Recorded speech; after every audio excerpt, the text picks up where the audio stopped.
पारो और देव दो नाम नहीं, एक जान थे। गांव की शांत हवा, बहती नदी और उन दोनों का साथ, जैसे दुनिया में और कुछ चाहिए ही नहीं। हर शाम वे नदी किनारे बैठते, पानी की लहरों को देखते और एक दूसरे में खो जाते। देव की आंखों में पारो बसती थी और पारो की सांसों में देव। उनका प्यार मासूम था, सच्चा था और शायद इसी वजह से दुनिया को मंजूर नहीं था। एक दिन वही नदी किनारा, वही पल, लेकिन अचानक सब बदल गया। पारो के बापू वहां आ पहुंचे। उनका चेहरा गुस्से से लाल था।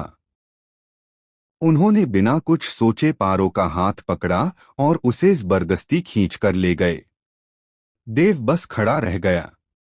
उसकी आवाज गले में ही अटक गई। कुछ ही दिनों में पारो की शादी तय हो गई। देव को जब ये खबर मिली तो जैसे उसकी दुनिया ही खत्म हो गई। शादी वाले दिन देव दौड़ता हुआ वहां पहुंचा। वह सबके सामने हाथ जोड़कर गिड़गिड़ाने लगा, पारो को मुझसे अलग मत करो, हम एक दूसरे के बिना नहीं जी पाएंगे। लेकिन उसकी बात सुनने वाला कोई नहीं था। लोगों ने उसे धक्का दिया, पीटा, लाठियों से मारा और पारो बस रोती रही, कुछ कर नहीं पाई। फिर वो पल आया, विदाई का।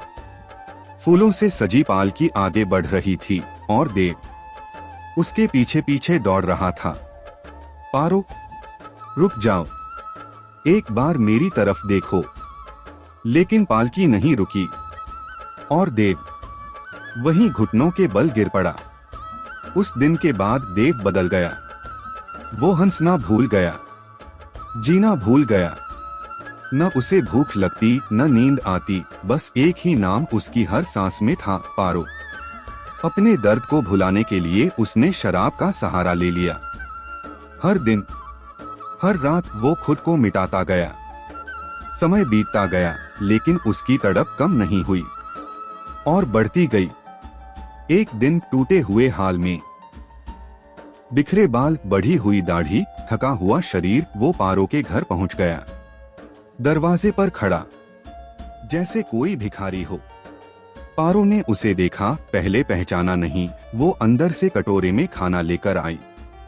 लेकिन जैसे ही उसने उसे ध्यान से देखा, उसकी आंखें जम गईं। देव, दोनों की आंखें मिलीं और उन आंखों में सालों का दर्द बह निकला। उसी पल देव जमीन पर गिर पड़ा। पारो के हाथ से कटोरा छूट गया, चावल बिखर गए। वो घबरा गई, दौड़कर उसके पास बैठ गई।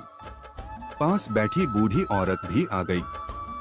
दोनों ने उसे उठाने की कोशिश की, पानी पिलाने की कोशिश की। देव ने आखिरी बार पारो की तरफ देखा, वही प्यार, वही दर्द, वही अधूरी कहानी। और फिर उसकी सांसें थम गईं। पारो पत्थर सी हो गई, आंखों में आंसू थे पर आवाज नहीं। उस दिन सिर्फ देव नहीं मरा, एक सच्चा प्यार भी खत्म हो गया।